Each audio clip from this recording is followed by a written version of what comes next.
Hello. In the following four examples, we're going to test for symmetry with respect to the x-axis and the y-axis.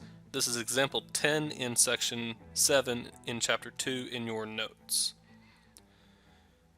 So to test for symmetry with respect to the x-axis and the y-axis, for the x-axis I change the y's to negative y and I simplify.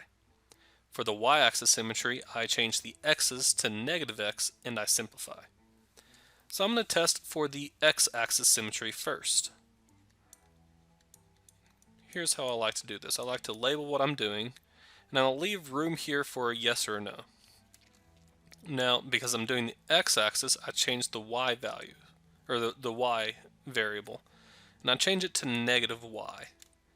Make that equal to x squared plus 4, which is the other side here. There are no y's there, so I can't change any of the y's.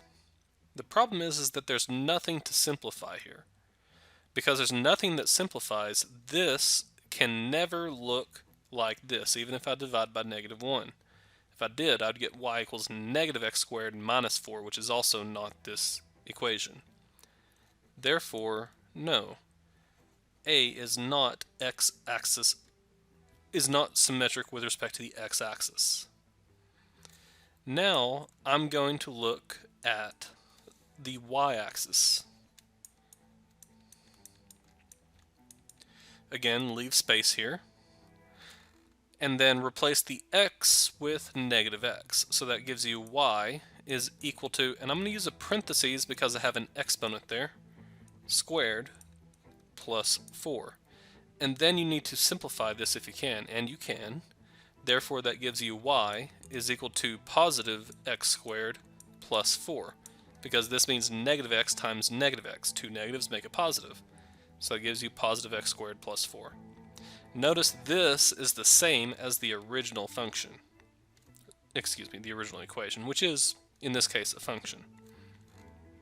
Therefore, the y-axis, this is symmetric with respect to the y-axis. Therefore, yes.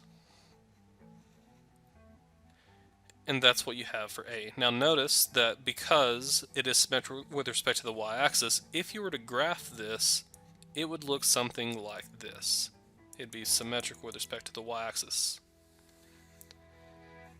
That's all for this part of the example. The other three will be on the next 3 videos.